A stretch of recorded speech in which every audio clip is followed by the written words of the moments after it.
Now, ladies and gentlemen, good morning and welcome to the second day of the conference.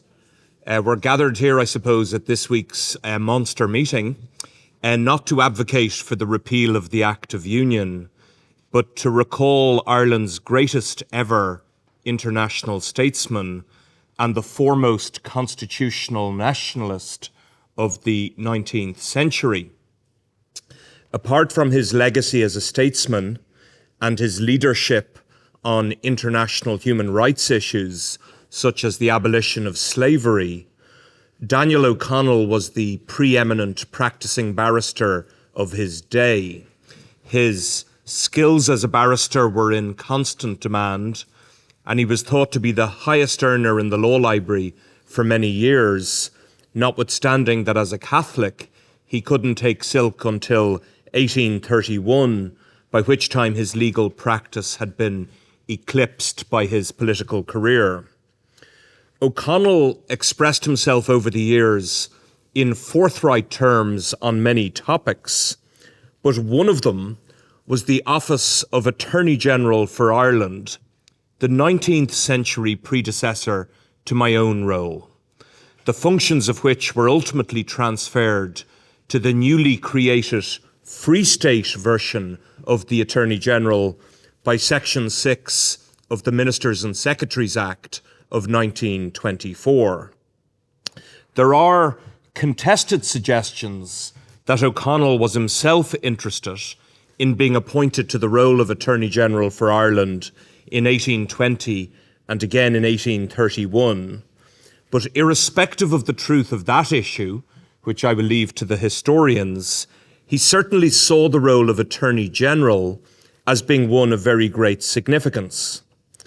In a letter written in 1834, O'Connell wrote to the Home Secretary, John William Ponsonby, Viscount Duncannon as he was then, later to become the 4th Earl of Bessborough. And the purpose of the letter was to allow O'Connell to complain about the tenure of somebody called Francis Blackburn, later Lord Chancellor Blackburn, a person absolutely detested by O'Connell, who was then the Attorney General for Ireland. And O'Connell stated as follows in his correspondence to the Home Secretary: "It is, you well know, the most important office in the administration of the Government of Ireland, consulted upon everything, advising, guiding, directing everything. The Irish government is identified with the Attorney General. It is not of so much importance how the other offices are filled if the Attorney General is a man of sound principles." Ladies and gentlemen, who am I to disagree with Daniel O'Connell? Now, much in the same way that it must have been a mystery to somebody as modest and self-effacing as the Taoiseach, to be invited by the organisers of this wonderful conference to speak about Ireland's greatest ever politician, you will understand that it is a complete mystery to somebody as modest and self-effacing as me as to why the organisers would have seen fit to invite me to chair a panel at the conference in honour of Ireland's greatest ever barrister. This morning's panel is not composed, though, of legal or political historians. The genius of Professor Patrick Geoghegan's vision for this conference was to not confine it to a historical treatment of O'Connell, but instead to allow the enduring relevance of O'Connell's views to modern day issues emerge from a consideration of the contemporary work of those involved today in the fields of politics, the law, and human rights. And what I propose to do this morning with the panel is to invite each of our 3 distinguished panellists to address you sequentially for about 15 minutes each. And I will then moderate a questions and answers session that everybody in the audience will be free to participate in. So you might save up your questions that occur to you during the course of the addresses this morning as you are listening to them. I'll introduce the panellists one by one as they speak, so that you won't have forgotten everything I've told you about the third speaker in 30 or 40 minutes' time. The first speaker, who it is a personal pleasure to introduce, is Caoilfhionn Gallagher, King's Counsel. Caoilfhionn is an internationally respected human rights lawyer, a barrister at Doughty Street Chambers in London. In her work, she has represented survivors of the Hillsborough disaster and the 7/7 bombings. She has taken many landmark cases before the European Court of Human Rights and other international tribunals. She currently serves as the Irish government's Special Rapporteur on Child Protection, and she is an adjunct full professor at the Sutherland School of Law in UCD. I'm privileged to count Caoilfhionn as a personal friend, as we know each other dating back to our UCD days 3 decades ago, which unfortunately for her gives me a veritable treasure trove of information to now indiscreetly share with you. And from that rich mine, I will just offer one vignette. I can inform you that unlike Daniel O'Connell, who was a devout Roman Catholic, at her wedding 20 years ago, Caoilfhionn and her husband opted for a civil ceremony. And having explained their thinking on this issue to the guests, who were seated on a picturesque lawn in the beautiful surroundings of Gonville and Keys College in Cambridge, the idyllic scene was thereupon immediately interrupted by an ominous rumble of thunder, followed by lightning and an intense torrential downpour that forced the guests to flee for cover. Would you welcome, please, our first speaker this morning, Caoilfhionn Gallagher.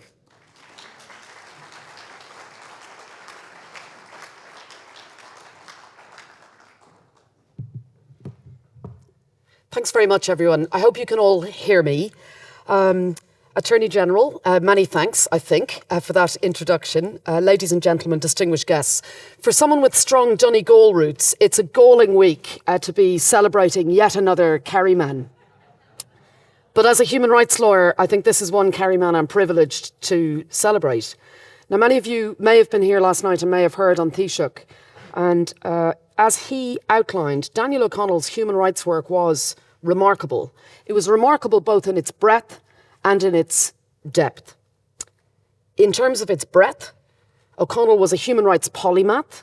His interests and expertise and his campaigning zeal span such a wide range of issues, humanitarian issues locally, nationally, both in Ireland, and he also did superb work in Britain, and internationally. He worked on the huge national issue of Catholic emancipation, the biggest and most challenging of international issues, including championing religious freedom of all religions, and I would hope the non-religious, and opposing slavery. But he also focused on local and national human rights issues across Ireland and across Britain, including what Eleanor Roosevelt famously has called the issues that begin in the small places close to home, so small that they cannot be seen on any maps of the world, but they're the world of the individual person, the neighbourhood he lives in, the school or college he attends, the factory, farm or office where he works. Such are the places where every man, woman and child seeks equal justice, equal opportunity, equal dignity without discrimination. And that's why, as William Gladstone put it, O'Connell poured out his wit, his pathos and his earnestness to the huge international issue of slavery, but he also had energies to spare for a range of topics: law reform, postal reform, secret voting, corn law repeal. In short, for whatever tended within the political sphere to advance human happiness and freedom. So that breadth is remarkable. But his depth was also remarkable, the depth of his human rights work. His analysis and thinking was revolutionary and decades, if not a century, ahead of its time. And on slavery, for example, as you will have heard yesterday, he was one of the most influential and outspoken critics of slavery in the world, played a vital role in ending slavery in the British Empire. And as Professor Keneally masterfully described last night, he also campaigned on the treatment of Aborigines in Australia, the Maoris in New Zealand, slavery in India, really wide range of issues. Now, you've heard some quotes from a speech he delivered in Dublin in 1845, and I wanted to give a slightly longer quote from that. That's a speech he delivered alongside the African-American abolitionist Frederick Douglass. I'm acutely conscious that we have 14 students here today who are Daniel O'Connell and Frederick Douglass Fellows, and a particular welcome to you. But that quote encapsulated his worldview. Now, it's worth saying Douglass was a great orator himself, and he believed that all the stories of O'Connell's great oratory were surely exaggerated. But he reported that O'Connell, at this speech in 1845, rose and delivered a majestic speech about an hour and a quarter long. And before Patrick Geoghegan has a heart attack, I can feel the stress from here. I am not going to go for an hour and a quarter long speech. But he quoted O'Connell as saying this: "I've been assailed for attacking the American institution, as it's called, Negro slavery. I'm not ashamed of that attack. I do not shrink from it. I'm the advocate of civil and religious liberty all over the globe and wherever tyranny exists. I'm the foe of the tyrant. Wherever oppression shows itself, I am the foe of the oppressor. Wherever slavery rears its head, I'm the enemy of the system or the institution. Call it what name you will. I'm the friend of liberty in every clime, class and colour. My sympathy with distress is not confined within the narrow bounds of my own green island. No, it extends itself to every corner of the earth. My heart walks abroad, and wherever the miserable are to be succoured, or the slave to be set free, there my spirit is at home, and I do like to dwell." Now, those are magnificent, stirring words, articulating a vision of human rights and the dignity of human beings that was about a century ahead of its time. It's remarkable. And today, I want to focus on one particular current human rights struggle and one particular place where the miserable are to be succoured, and that's Gaza, 21 months into the war. I should say, another heart attack for Patrick Geoghegan. I had an entirely different speech prepared, but I'm afraid I took the view that this was the elephant in the room, and I rewrote what I was saying overnight. So apologies for working from a screen, and hopefully the slides work. So as of yesterday, Tuesday 29th of July, the Gaza Health Ministry reported that the number of Palestinians killed had surpassed 60,000 since the start of the conflict, a grim milestone. And more than half of those killed are women and children. 17,000 children killed, according to the Gaza Health Ministry figures. Now, as UNICEF points out, that's an average of 28 children every single day since October 2023, the equivalent of an entire classroom every single day. And it's worth saying, just consider that for a moment, a whole classroom of children killed every single day for nearly 2 years. And on any view, these children are not combatants. They're being killed and maimed as they line up for life-saving food and medicine. And that statistic was presented by UNICEF last week to the Security Council. And a further 33,000 children have been injured, many with life-changing injuries. Gaza has the most amputated children per capita in the world. And it's worth bearing in mind that that 60,000 figure, horrifying as it is only for those killed. It doesn't include those who've died from preventable disease, malnutrition and other consequences of war, including deaths from birth complications, for example, food insecurity, inadequate sanitation. And it's also vital to recognise that that Gaza Health Ministry figure is recognised as a significant underestimate, even of those killed. There's a superb piece of work in January 2025, a peer-reviewed analysis of deaths in the Gaza war between October 2023 and the 30th of June 2024, so over a year ago, 13 months ago. And that was published in The Lancet in January, and it estimated that as of a year ago, as of 30th of June 2024, that 60,000 figure had already been surpassed. And the figures, according to The Lancet, were 64,000 deaths from traumatic injury during that period. And they estimate that by January of this year, we had already hit 80,000. But the reason that I was motivated to change entirely what I was talking about is because this month, the 21-month crisis has become something else. And what we are seeing is a worst-case scenario of famine unfolding. And immediate action is needed to avoid widespread death. This week, the World Health Organization warned that malnutrition is on a dangerous trajectory in the Gaza Strip. We're at a tipping point at this time. There's been a spike in deaths in July of this year, 2025. By the weekend, there'd been 63 malnutrition deaths this month, including 24 children under 5, a child over 5, 38 adults. And most of these people were declared dead on arrival at health facilities or died shortly after, their bodies showing clear signs of severe wasting. And can I just show you this figure? So this is hugely important. More people in Gaza died in the last week, from the 21st to the 28th of July, than in the previous 21 months of the conflict. Now, I don't need to tell this audience and this country how important the issue in Gaza is. Ireland has shown such leadership on this issue. But what we are now seeing is utterly horrifying. It's hunger as a weapon of war, and that's the figure. In the last week, more people dying of starvation than we've seen since October 2023. There's a real tipping point. And the World Health Organization this week, of course, has said the crisis remains entirely preventable. We're seeing deliberate blocking and delay of large-scale food, health and humanitarian aid. It's cost a huge number of lives. And the performative aid drops, which are ineffective, far too little, far too late, and in fact also cause additional problems, simply don't grapple with it. That's why we've seen in this past week several key figures and organisations sounding the alarm who haven't spoken out before. In this past week, I do a lot of work on safety of journalists, and I'm on the board of the Committee to Protect Journalists in the US. And we, for some time, have been highlighting the issue of hunger and journalists dying of hunger and their family members dying of hunger. And this week, we saw the remarkable action of Agence France Presse issuing a statement to say, since AFP was founded in August 1944, we've lost journalists in conflicts, we've had wounded and prisoners in our ranks, but none of us can recall seeing a colleague die of hunger. We refuse to watch them die. And 2 days later, Al Jazeera said its journalists, like all Palestinians in Gaza, are fighting for their own survival. And they warned, if we fail to act now, we risk a future where there may be no one left to tell our stories. Because, of course, international press has been kept out. The only people who can tell the stories of what's happening and who can bear witness to what's happening in Gaza are these journalists.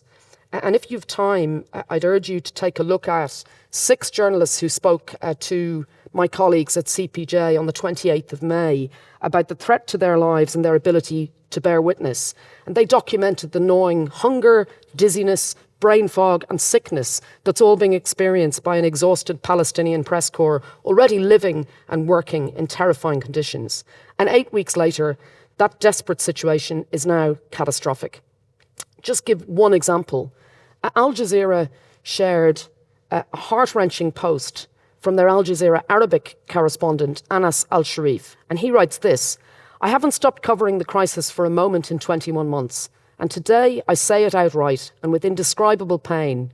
I'm drowning in hunger, trembling in exhaustion, and resisting the fainting that follows me every moment.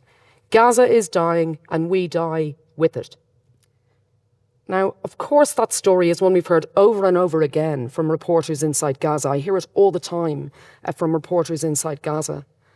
We've seen in the last number of days a number of journalists fainting on live broadcasts, simply overcome by hunger.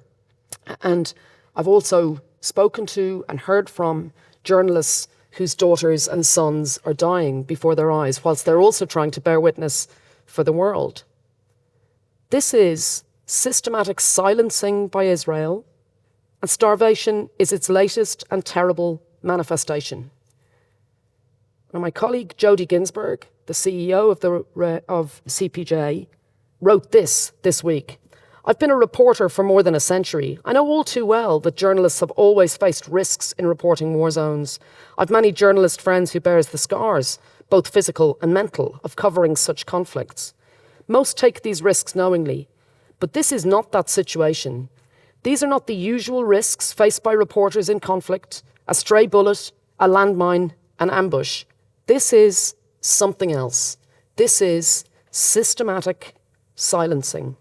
We must be clear, the threats facing journalists in Gaza are not new, and indeed my colleagues have been acting in a number of cases involving deaths of journalists where there's been no investigation, despite the deaths happening long before October 2023. More journalists and media workers were killed in 2024 than in any other year since CPJ began keeping records. And nearly 2/3 of the journalists killed in 2024 were Palestinians killed by Israel. And there's been no accountability for any one of those killings. Now, finally, in the last 24 hours, we're seeing some other states either recognising Palestine or giving a timetable for recognising Palestine. You'll have seen the news about the UK and Malta in the past 24 hours. We've also seen in the past 24 hours some high-profile Israeli figures sound the alarm and call for urgent sanctions. It's not only hunger, of course, that's killing people. It's also the desperate search for food. We've seen that grotesque situation with 1,060 people killed whilst queuing for aid, over 7,000 people injured while trying to access food or waiting for aid. No wonder the UN rights chief has described Gaza as a dystopian landscape of deadly attacks and total destruction. Children starving, families killed in their search for food, the journalists who are trying to tell the stories to the world being targeted. And the reason that I've started with this rather depressing start to the morning is because we heard yesterday about so many of O'Connell's stirring speeches and his brilliant oratory, his aside to juries. But I wanted to bring us to some of his final words, because in his final speeches in Parliament in 1846 and 1847, the topic on Daniel O'Connell's mind was hunger and famine in Ireland. And in fact, if you look at Hansard, you can see that in his very final speech, age 70 and dying himself, his voice could barely be heard. So this wasn't the grand orator who you heard about yesterday in the sense of booming voice and capturing the room in that way. But this was the topic on his mind in the final months of his life and in the final speeches that he gave to Parliament. And I wanted to just turn to, if I can get it to work. Wanted to turn to some of his quotes. And he ran through the importance in those speeches of parliamentarians taking action because of the desperation that was unfolding in Ireland. And he said this: "You're not to be guided in such a case as this by ordinary rules. It's a case beyond every rule. The people are not to blame. It's pleased Providence to inflict this calamity upon them. It's your business to mitigate that calamity as much as possible." And he also said, "Great evils require great remedies. The remedy ought to be commensurate with that evil. And I'm speaking from the depth of my conviction when I declare that in my conscience I believe the result of neglect on the part of this House, the House of Commons, in the present instance, will be deaths to an enormous amount." Now, those are words which we should use for the international community in relation to the disgrace that is going on in Gaza now and the particular moment we've reached. We're at a moment where we're looking at famine unfolding and people dying from hunger on top of those huge numbers of people who've died from catastrophic injuries. And yet, we're still seeing actions such as, should the European Union suspend the EU-Israel trade association agreement, taking weeks and months to be considered. We're seeing slow inaction, limited actions, too little, too late, and far, far more must be done. And I wanted to finish with this very brilliant cartoon published in the last week, which summarises really where I think we're at in spirit of Daniel O'Connell. "A child's backbone, where's ours?"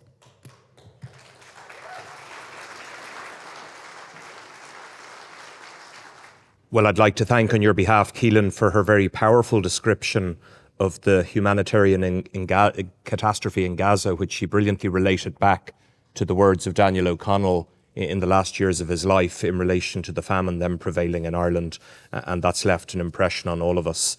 Our second speaker on the panel this morning is Dr. Nils Muižnieks. Dr. Muižnieks is an internationally respected Latvian-American human rights activist and political scientist. Between 2012 and 2018, he served as the Council of Europe's Commissioner for Human Rights.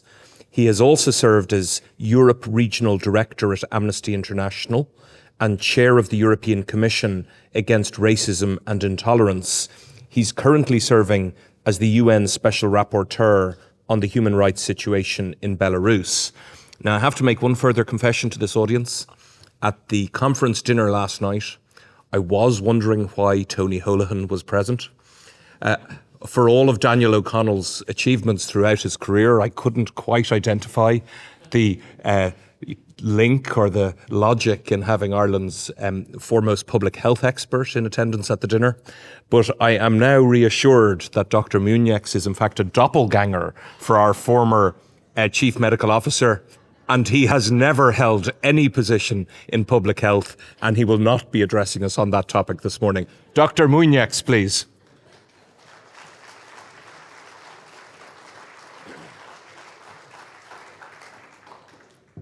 Attorney General, Excellencies, ladies and gentlemen, admirers of Daniel O'Connell, it's really a great honor to be here to share the podium with such a distinguished list of speakers.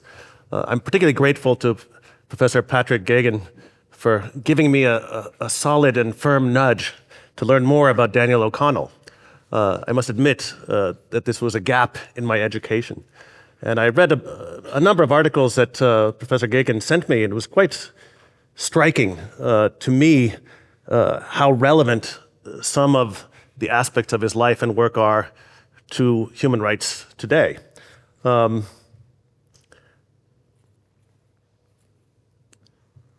What I found particularly relevant are three things.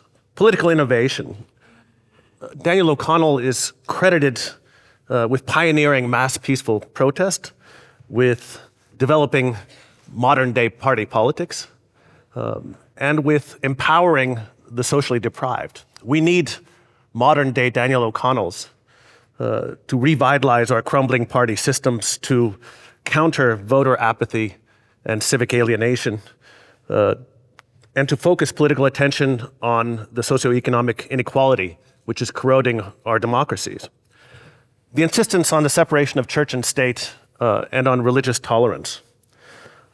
As we heard yesterday, Daniel O'Connell spoke not only for Catholic emancipation, but also for Jewish emancipation, and he also defended Protestant dissidents. As we see spikes in anti-Muslim hatred and in anti-Semitism across Europe today, we need modern-day Daniel O'Connells to speak out for religious minorities and to insist upon tolerance. Universality. We heard yesterday how Daniel O'Connell was interested not only in liberty in Ireland, but he took a very broad view, a global view, to look at the plight of African slaves in the US and elsewhere, the oppressed in New Zealand, oppressed Maori, Indian peasants, and so on. With the universality of human rights under attack across the board, we need to look beyond our narrow jurisdictions. We need to link our freedom with that of Uyghurs in China, with Rohingya in Myanmar, with Palestinians in Gaza, and with Ukrainians who are under a brutal occupation and daily bombardment, as we heard so eloquently evoked yesterday. Now, the legacy of Daniel O'Connell is much richer, but to me, innovation, tolerance, and universality would go a long way towards addressing some of today's urgent needs in the human rights world. Now, I've been asked to give you a State of Europe's Human Rights speech, to provide some hope in these dark times, and to point the way forward. But this is quite a difficult task for a number of reasons. First of all, the human rights world is in massive flux due to the changing geopolitical landscape. Second, it's hard to give hope when so many of the trends are bad, but I will try. And pointing the way forward usually requires relying either on the past or on theory, but neither of those help us very much because we're very much in uncharted territory. But let me start with the changing geopolitical landscape. I'd like to highlight the impact of changes in US policy, the existence of major armed conflicts, climate change, and technological change. Now, the US under President Trump is changing every day in both its domestic and foreign policies, and this has a huge impact on human rights. What has already changed? Well, the Trump administration has cut 82% of funding for USAID, and went from being, almost overnight, went from being the largest funder of humanitarian causes in the world to being a small-time player. This is massively affecting democracy, NGOs, and independent media all over the world, and it's likely to leave many people with worse health, worse education, and fewer rights. Now, the vacuum created by this rapid withdrawal of the US is likely to be filled by autocracies with an anti-rights agenda, particularly as Europe is spending all of its money on defense now. Now, this shift in US policy has been accompanied by a narrative that USAID programs were a waste, they're corrupt, and they funded radical left-wing agendas. Now, this rhetoric, as you can imagine, has been taken up by authoritarians the world over, including in Europe, to discredit and delegitimize NGOs and independent media as being traitors, foreign agents, or partisan political players. Now, the US government has particularly targeted women's rights and what it calls extremist gender ideology. It's done this by attacking abortion care, contraception, and comprehensive sexual education, and gender studies programs as well. Finally, the US government went from being a friend of democracy in Europe to being in many ways an enemy. The Trump administration and prominent figures within it have openly supported far-right political figures and parties in Europe, such as Nigel Farage in the UK and the AfD in Germany. It's criticized firewalls against cooperation with these parties as being undemocratic. It's called the regulation of online hate speech by Europe censorship. So Europe now faces a threat to its democracies, not only from Russia and China, but from the US as well. This is an unprecedented situation. And of course, domestic policy and politics in the US has huge echo effects around the world. I very much expect that attacks on lawyers, judges, universities, media outlets, trans rights, and DEI programs to inspire similar attacks elsewhere in Europe and around the world.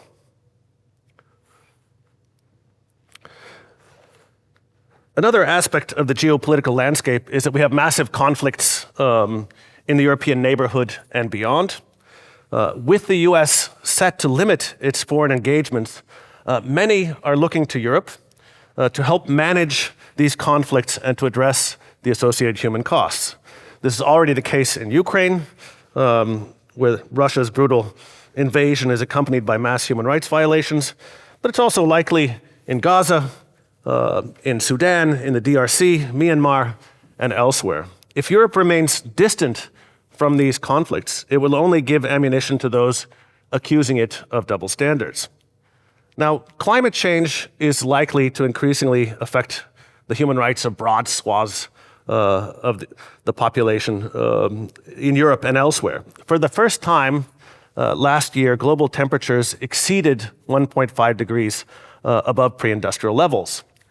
Rising sea levels, extreme weather events, the loss of biodiversity are happening right now. This is not something that's going to happen in the future. They're happening right now. Now, in Europe, the hardest hit will probably be homeless people who are particularly vulnerable to extreme weather, older people, and indigenous communities in the north of Europe. The Trump administration has already withdrawn from the Paris Agreement and has lashed out against what it calls climate ideology. So action by European states to decrease or limit greenhouse gas emissions and to address the human rights impacts of climate change will become all the more important. Finally, technological change. Technological change is throwing up new challenges to human rights every day, from algorithmic discrimination to intrusive spyware, which I assume Mary Lawlor will tell us about how it's targeting human rights defenders, to artificial intelligence with both its positive and negative potentials. The rapidity of change was underlined recently when DeepSeek, a Chinese AI startup, outperformed ChatGPT at a fraction of the cost.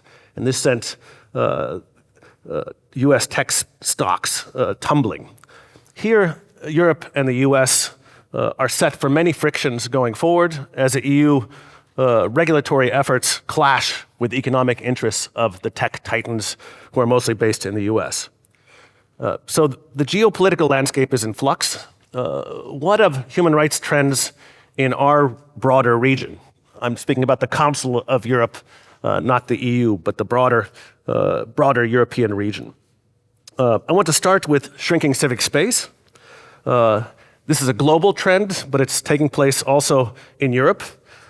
This is takes place when governments have imposed penalties on NGOs and independent media for their legitimate work by enacting burdensome regulations and trying to stigmatize NGOs and media as being marionettes of foreign powers, traders, or money launderers. Where is this taking place in Europe? Now, what criteria could I use? It's taking place in many places, but a good indicator is the attention given by my successor as Commissioner for Human Rights, Michael O'Flaherty, who happens to be one of your own, who took up office in April 2024. Where did he intervene during his first year on issues related to civic space, on issues related to human rights defenders, freedom of assembly, freedom of association? There you have him and the countries: Azerbaijan, Bosnia and Herzegovina, Georgia, Hungary, Italy, Slovakia, and Turkey. Now, these are not the only countries with problems in this area, but the fact that the Commissioner for Human Rights chose these countries to address first on these issues suggests a certain amount of urgency. Now, regarding the media and media freedom, a good place to start is something called the Council of Europe Platform for the Safety of Journalists. Now, this platform has 15 partner organizations. These are freedom of media and freedom of expression NGOs, such as Reporters Without Borders, Committee to Protect Journalists, Article 19, and others. Now, usually these partner organizations post alerts on this platform about individual countries, saying, we have a problem here with legislation, with an attack on a journalist, with a bad court case, which might have a chilling effect. But this time, for the first time ever, they recently issued a systemic alert about structural problems with defamation law and policy in many countries. Now, defamation law and policy, the key problems there are criminal liability for defamation or disproportionate civil penalties, which have a chilling effect on media freedom, on free debate and criticism, and broad, vague provisions in the law, which leads to arbitrariness in implementation. Which countries were mentioned? There's one that you might know: Azerbaijan, Croatia, Greece, Ireland, Italy, Poland, Serbia, Turkey, and the UK. Might want to look into that. Not the best company. Another trend, a negative trend, which you're seeing across Europe, has to do with gender equality and attacks on gender equality and the rights of women in particular. Now, opposition to gender equality has become, in many places, the glue holding together authoritarian and anti-rights movements, not only in Europe, but elsewhere in the world as well. I'm doing some work right now with the Council of Europe on how to overcome opposition to ratifying the Istanbul Convention on preventing and countering violence against women and domestic violence, which has become kind of a lightning rod for the anti-gender movement. Now, a good surrogate for the strength of anti-gender movements is to look at which countries have not ratified this convention. It's not to say that everything is fine in the other countries that have ratified, but it's a good indicator that anti-gender sentiment is strong enough and organized enough to prevent movement forward on this issue. Now, the countries that have not ratified the Istanbul Convention so far are Armenia, Azerbaijan, the Czech Republic, Hungary, Lithuania, Slovakia, and Turkey withdrew from the convention. Pretty ironic to withdraw from a convention that has the name of your city in it in 2021. And there's fear in the Council of Europe that far-right political parties are going to push for de-ratifying the convention. So this is something to watch as well. Now, there are other negative trends as well. We see growing intolerance against LGBTI people, Muslims, Jews, Black people, Roma. And a really good source on this is the Fundamental Rights Agency of the European Union. It does huge surveys, very methodologically sophisticated, looking at experiences of discrimination, harassment, violence, hate crimes And the trends almost everywhere are quite negative. There's some quite striking data coming out now about anti-Muslim hatred and anti-Semitic hatred, about which we've seen spikes in recent times. And of course, the issue of migration, which is kind of the most toxic political issue in Europe, and where we've seen the greatest human rights backsliding. Granted, the situation is unprecedented. We have Russia and Belarus engaging in what might be termed state-sponsored trafficking in human beings for political purposes, basically pushing people to the borders of Poland, Latvia, and Lithuania to kind of disrupt and destabilize the broader EU. However, human rights monitors regularly issue reports about collective expulsions, about violent summary returns, about ill treatment at land and sea borders all around Europe, all along the outer edges of Europe. Building fences is one thing, but actively ill-treating arrivals and sending them back to places where they are at risk is another. Now, while the situation in many places in Europe does not give strong grounds for optimism, in Latvia we have a saying that you need to know with whom to compare yourself. Now, my work as UN Special Rapporteur on Belarus leads me to look at Belarus regularly, where the human rights situation is horrific. Compared with Belarus, the rest of Europe, except for probably Russia, looks pretty good. What do we have in Belarus? We have it's the only country in broader Europe with a death penalty. Not even Russia has a death penalty. It has the largest number of political prisoners per capita in the world. It has a population of 9 million people and over 1,150 political prisoners.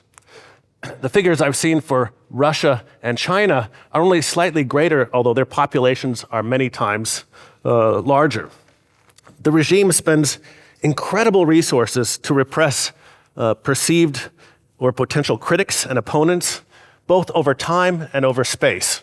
The government is still punishing people who signed petitions for alternative presidential candidates 5 years ago. It has a long memory. It has long arms as well. It reaches across borders to try to repress and attack exiled political activists and human rights activists. It does this by organizing trials in absentia and confiscating the property of people who have left Belarus, and it takes their property that is still in Belarus. It shows incredible cruelty against people in detention. There are arbitrary extensions of imprisonments for people for no reason whatsoever, punishment of family members, and special lengths are gone to punish and humiliate women human rights defenders and to harass LGBTI persons. But Belarus occasionally gives me hope as well. It has an incredibly well-organized diaspora community, which knows all of the human rights mechanisms very well and is incredibly professional. They need our support now because of cuts in US funding. They have an aging dictator. Lukashenko has been in office for 31 years. I often say he's no Mugabe who's going to be there forever. And it's a country reliant on a neighboring dictatorship. And as we've seen recently, this is not the most sustainable form of regime. And I think, are there any other signs of hope that I see in broader Europe?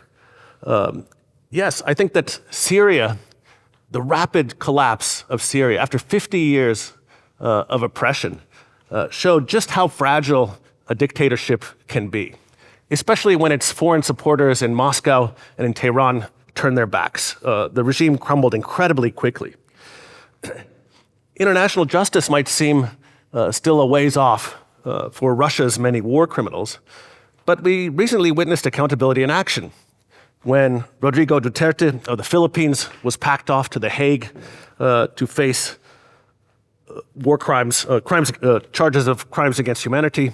About 10 days ago, a Libyan war crime suspect was arrested in Germany under an ICC warrant.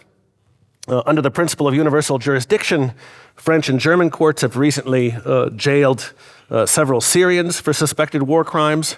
Though international justice is struggling under Trump and the US sanctions against the ICC, international justice is still alive and kicking.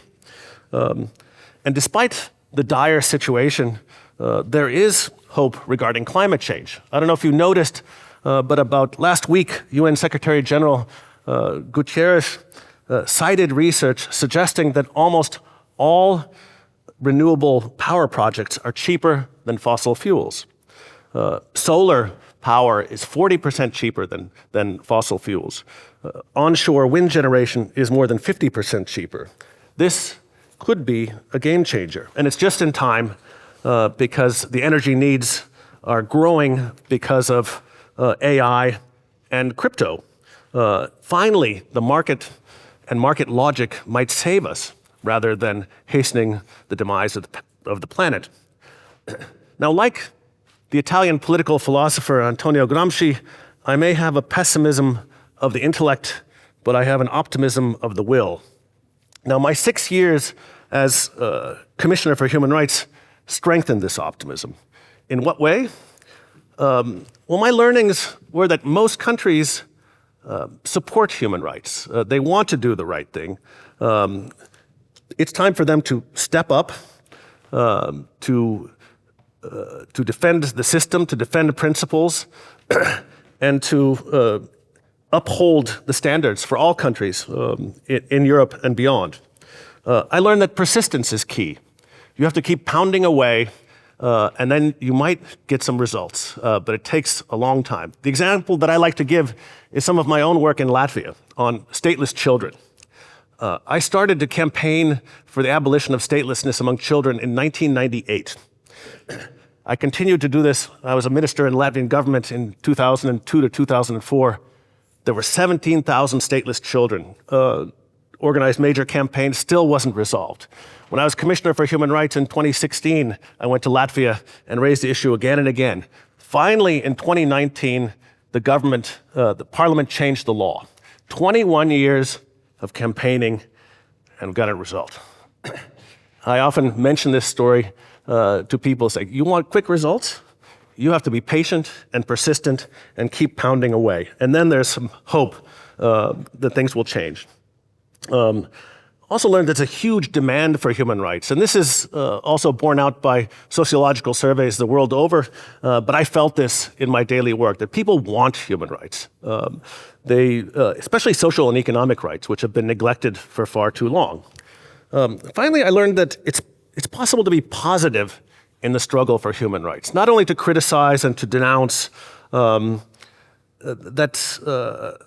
that it's possible to look at, to urge positive action. I remember the most bewildered looks I received from officials across Europe was not when I criticized them in their country, but when I asked them, can't you be more ambitious? Can't you do more? You're a wealthy country with a long history of democracy. Surely you can do better. We need more ambition now. I hope you can cultivate that and to bring it to life. With the US turning its back on international human rights, Europe will be one of the last remaining forces that can defend human rights and the structures in which they are embedded. The future of international human rights may well depend on you and your level of ambition. It also, I think, will depend on our ability to cultivate some of the qualities that Daniel O'Connell, I think, brought to the fore. Innovation, respect for and protection of minorities, and a reaffirmation of the universality of human rights. I wish us all luck in this important endeavor. Thank you.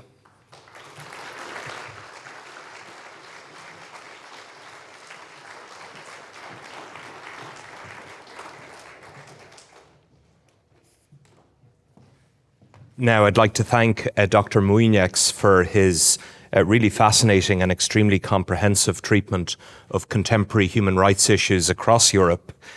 Fortunately, I'm not the prickly, oversensitive type. And when he put up that slide about Ireland and defamation law, it did nonetheless give me an opportunity to say that there is a defamation amendment bill which is currently completing its passage through the Oireachtas and is likely to be enacted in the autumn. It's for Minister O'Callaghan to speak to that to a domestic audience. But in broad terms, it does strengthen free speech protections in Ireland. It introduces, for instance, a new defence for broadcasters for comments that are made live on air. It also simplifies the trial process and is intended to reduce the costs of defending a defamation action by removing juries from High Court defamation cases. And also, importantly, it transposes an EU requirement to have anti-SLAPP provisions to prevent strategic litigations against strategic litigation aimed at obstructing public participation. And that is likely, it's currently at third stage in the Seanad, so it is likely to be enacted in the autumn.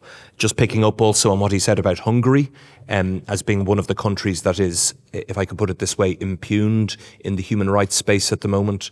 It's important, I think, to remind this audience that Ireland has, in the course of the last year, on 2 occasions, intervened in infringement proceedings brought by the European Commission against Hungary.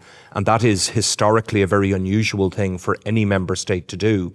It's only the second and third time in Ireland's history that we have intervened on the side of the Commission in a case against another member state. I appeared in the first case last November during the course of the general election campaign in Ireland, and that was a case brought by the Commission arising out of certain anti-LGBT laws. And not only did Ireland intervene on the side of the Commission, for the very first time in their history, France and Germany intervened in infringement proceedings on the side of the Commission. So Ireland was in good company on that occasion. And we are also intervening in the case against Hungary on the side of the Commission about the Sovereign Protection Office, which is for hearing before the Court of Justice in the European Union on the 16th of September, and I'll be leading Ireland's submissions on that occasion. Now, our third speaker is Professor Mary Lawlor, who will be known to many. She is an adjunct professor in the Centre for Social Innovation at the School of Business in Trinity College.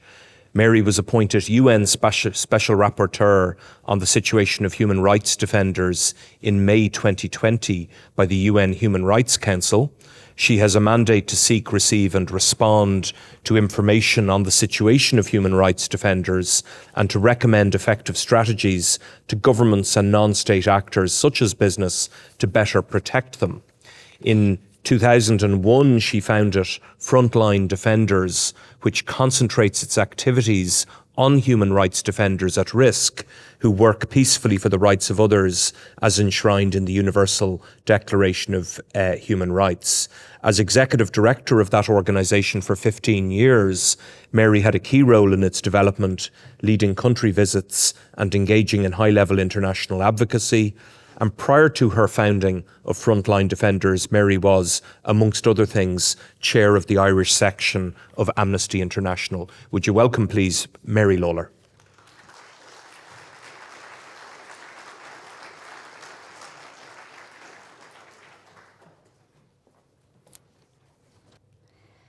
Well, first up, I have to say I'm not a real professor.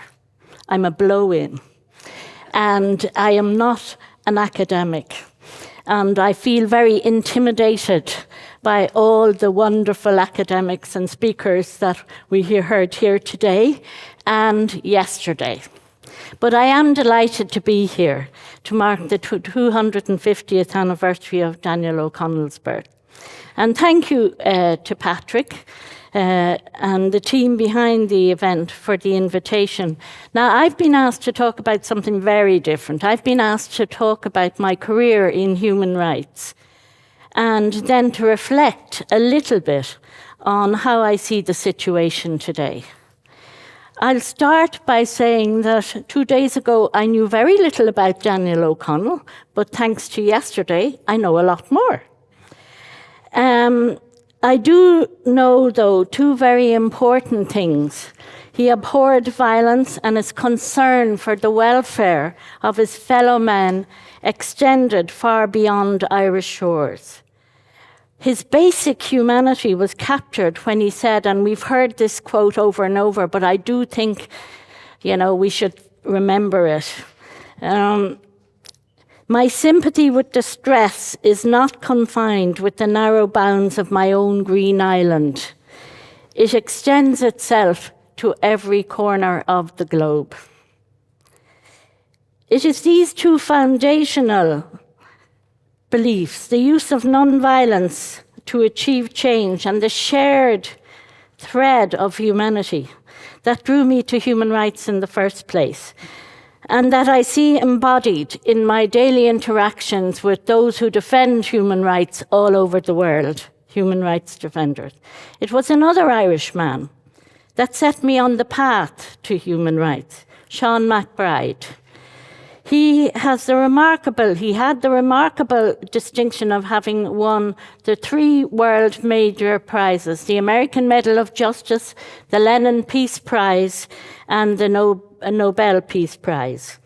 And that highlights the power of human rights to cut through political ideologies. He was a founding member of Amnesty International, and 2 sisters worked for him over time, but I remember picking him up from the airport at midnight one night and going back to his house, and he asked me to come in and help him reply to his mail. So I did. And he worked solidly for 2 hours and answered every single letter asking of his help to anyone who had written. And I just couldn't believe that this man, who was then in his 70s, still cared so much. And on the strength of that example, I joined Amnesty International as a board member in 1975. There was very few people then, nobody really. So what I learned there, though, was how to develop a professional, sustainable organisation, the importance of fundraising, budgeting, and accountability, and the need to ensure that staff and systems are in place to increase and motivate membership to take action on human rights abuses. Wins along the way for the members of Amnesty included the ratification of the UN Covenants on Civil and Political Rights and Economic, Social and Cultural Rights, which give force to the Universal Declaration of Human Rights, the abolition of the death penalty, and also the Irish section contributing to the release of many prisoners of conscience in collaboration with other organisations and human rights supporting states. And one of these cases that I worked on was, the section worked on, was that of Orton and Vera Chua. And Orton was the Attorney General in Malawi. And Orton and Vera were abducted, and they were kidnapped in Zambia and spent 11 years in prison. They were held separately in 2 separate blocks. Orton died in prison. When Vera was released, she came to Ireland, and I brought her to Kerry, and we were going over the Carno Pass. And she started to sing, and she sang "Should Old Acquaintance Be Forgot" as we drove. And she told me she had sung that to Orton's body when they brought her to see him, and that she wanted to sing it to him again in freedom. Other standout experiences were when the Irish section of Amnesty organised a convoy of buses full of civil society from Ireland and also with members of Amnesty International from other countries to the borders of Bosnia during the war, with the message, stop the killing, stop the torture, stop the rape, bring the perpetrators to justice. And I've just come back from Bosnia, and even now it's such a fractured political and legislative environment. We lobbied, held out our events, did multiple media interviews. And this wasn't designed as an act of solidarity. We've heard a lot about solidarity yesterday and how people who mobilise and come together can achieve some sort of catalyst, crowbar functions in the system. And I still believe in the power, the transformational power of solidarity. As John Sobrino said, solidarity is the last weapon of the defenceless.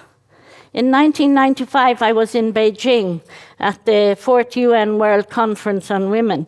It was life-affirming, full of laughter and tears by those women who were sharing testimonies.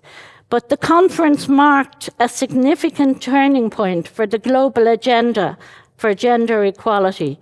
The Beijing Platform and Platform for Action was adopted unanimously then by 189 countries.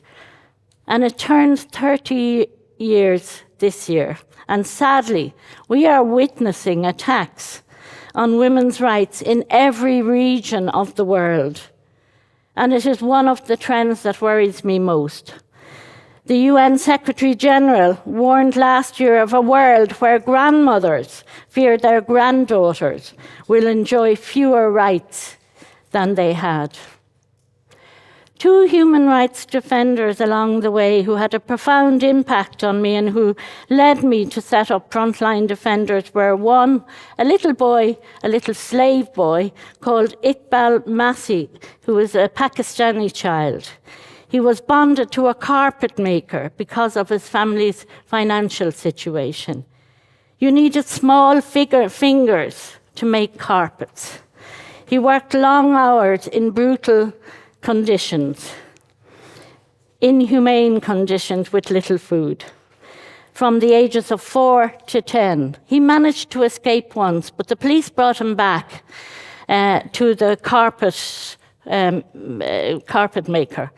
But he did finally escape when he was 10. And he got active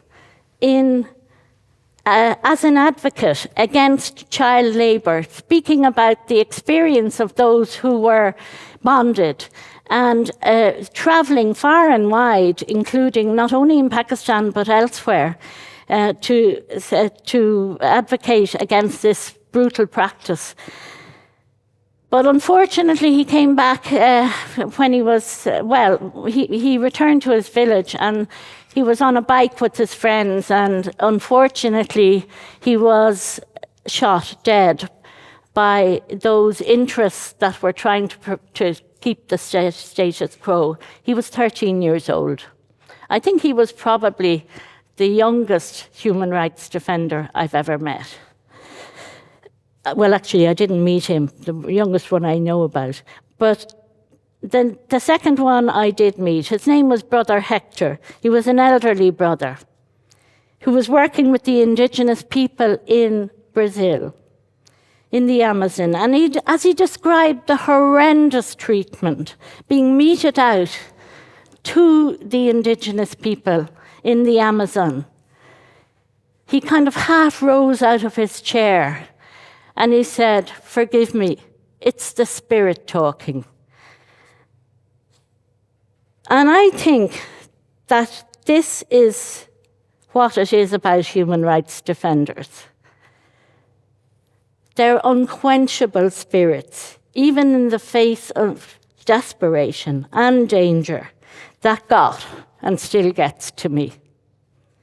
The Paris Summit on Human Rights Defenders in 1998, to mark the adoption of the UN Declaration on Human Rights Defenders, showed me the scale and the depth of the work of human rights defenders I met there. And the Declaration states that everyone has the right, individually and in association with others, to protect human rights and fundamental freedoms. I decided after that I would like to concentrate my energies on trying to protect human rights defenders. I wanted to set up an organisation to help protect them round the clock that would be fast, flexible and furious. We wanted to change Sun Tzu's kill one, terrify 1,000 idea from the art of war to protect one, empower 1,000. I believe and still believe that human rights defenders help build civil and just societies. Change generally comes from within. But the voices of human rights defenders need to be augmented and brought to the international community through regional and international mechanisms and through international NGOs, and states. States must learn how to justly uphold their international obligations, and to bring pressure on those states who are failing in the obligations that they freely accepted. I founded Frontline in 2001 with a 3 million donation from Dennis O'Brien. And it is an Irish global organisation still, with staff all around the world. There have been so many human rights defenders who have inspired me, but I keep coming back to two that left indelible marks on me in the early days. One I know and one I never met.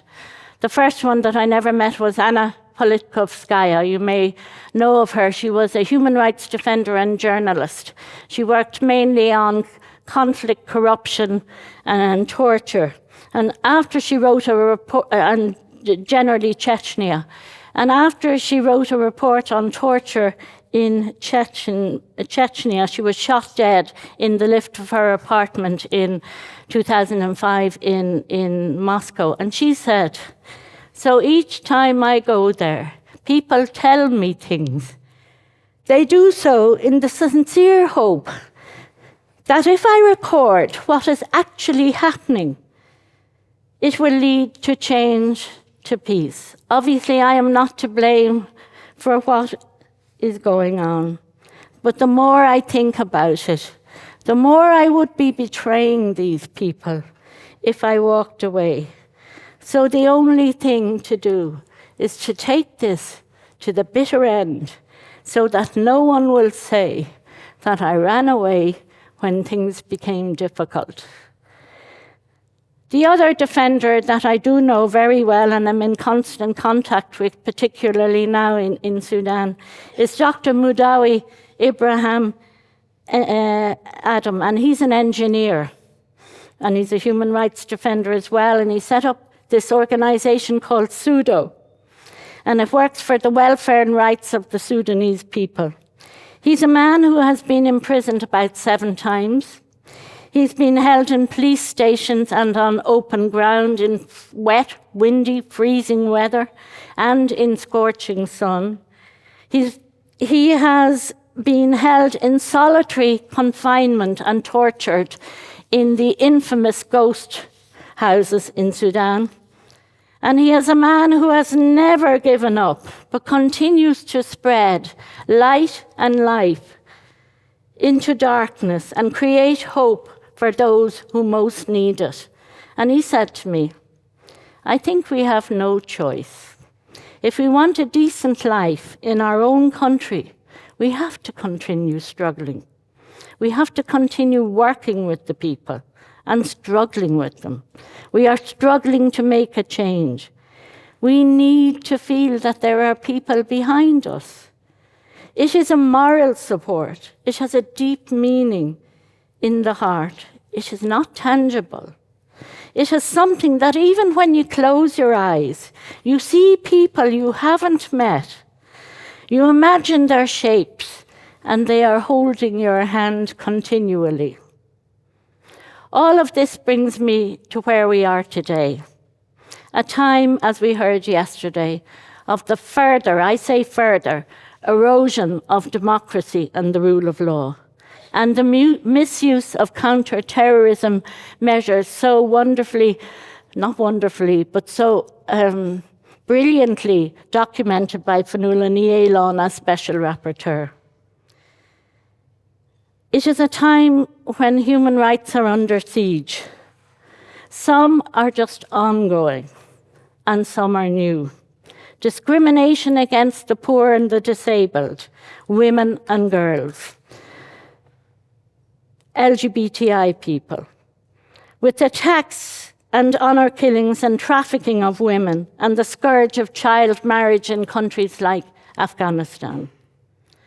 The shameful treatment and heartbreaking pushbacks of refugees and migrants, digital surveillance, attacks and spyware, as Nils pointed out, misinformation and disinformation, Apathy towards the protection of the environment, literally fueled by big business, and laissez-faire when it comes to the climate crisis, despite floods, wildfires, heat waves and drought. And then, of course, the obscene wars that are going on in the occupied territories, in Ukraine, in the DRC, in Sudan and elsewhere. But the human rights path is never linear. There have always been crests and troughs, victories and setbacks, and there will always be. Each decade brings its own atrocities and injustice. But there will always be human rights defenders, and there are more human rights defenders and people in civil society working for the rights of others now than there ever were before. And they will hold the line grounded in their values. And when I started 50 years ago, the world was a bleak place. Thanks to human rights defenders and civil society, many places are much better now than they were then. Military dictatorships in Latin America have been replaced by democracies. Apartheid is over. Daily violence has gone from Northern Ireland, and the Soviet Union has collapsed. These countries, all countries, will still face big challenges, and do. And states are always driven by their political and strategic interests, with scant attention paid to human rights. And they're not very brave. But change is possible, and progress is possible. And if human rights defenders are allowed and encouraged to do their work, their legitimate, peaceful work, without being vilified, attacked, jailed, tortured, disappeared, or murdered, it would be a huge contribution to building civil and just societies all over the world. What concerns me, though, most about the doomsday narrative is that it can make people think that change is impossible, and so they become apathetic and submit without even their raising a voice in defiance. Yet history has repeatedly shown that a well-organized, motivated body of citizens united by a common belief is a powerful force. States recognize this, and that's why we've seen the introduction of so many laws around the world designed to restrict the work of human rights defenders and civil society. For me, the way forward is grounded in human rights education, bringing the concept of human rights out of the covenants and declarations and onto the streets and into people's lives, creating a culture of human rights, and as Daniel O'Connell said, to go on quietly and slowly, go on firmly, and with the certainty of success. Finally, I have always felt that human rights defenders are made of fire and air.